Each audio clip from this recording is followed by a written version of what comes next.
You got amusement parks around the world. You got millions of subscribers, followers. You own freaking ESPN, and you're losing billions in shareholder value. The company's worth 212.7 billion. So 10% of that is what, about $21 billion. So they have destroyed $21 billion in shareholder wealth in the last 5 years.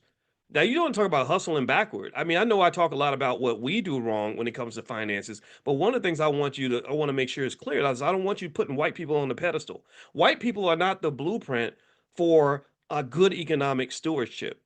White people are not the framework and the be all end all when it comes to making good economic decisions.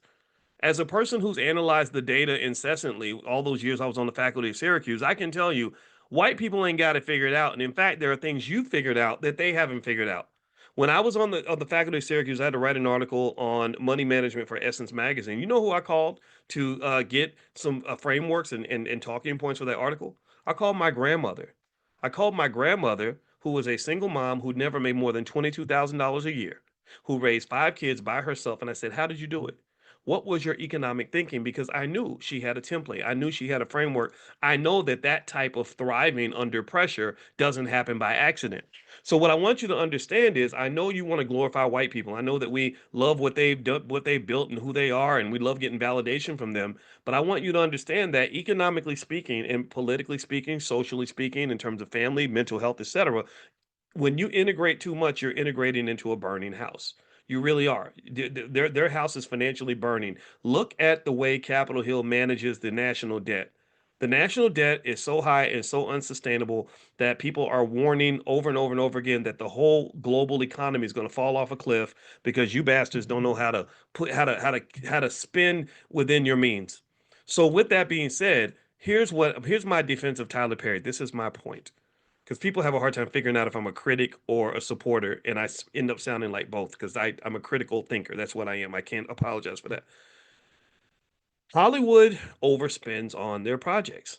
Tyler Perry does not. That's why I believe Tyler Perry has thrived and Hollywood is sinking. In fact, let me give you just a couple points on this. I looked some things up. In the last since the 1990s, movie studio budgets have risen by 300%. They used to spend 30 million on a movie. Now they're spending hundreds of millions of dollars. They spent 300 million making Indiana Jones 5, and that was a complete flop. So that's white privilege. That's rich white privilege. Not all white people can do this, but it's rich white privilege that you can make a movie and lose $200 million and still not be in jail. Secondly, check this out. Over 50% of the films that they made in 2023 lost money.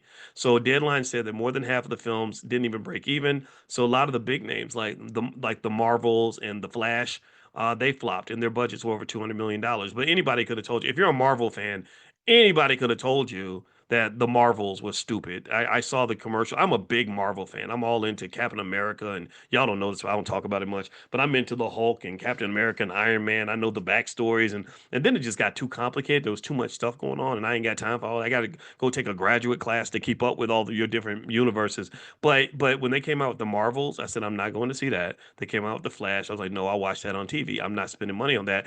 And this is something you could have probably found out from your focus groups, but unfortunately, sometimes money creates confidence, overconfidence. This is Alan Greenspan wrote in his book. He called it irrational exuberance, or maybe it's just overconfidence. Period. One of my dissertation committee members, his name was David Hirschleifer. He used to basically explain that when people get a little money, they get confident, and you see it all the time. Like, you ever see somebody when they get some money in their pocket and they kind of walk around kind of bold and they throwing money around and all that? Hollywood's doing that.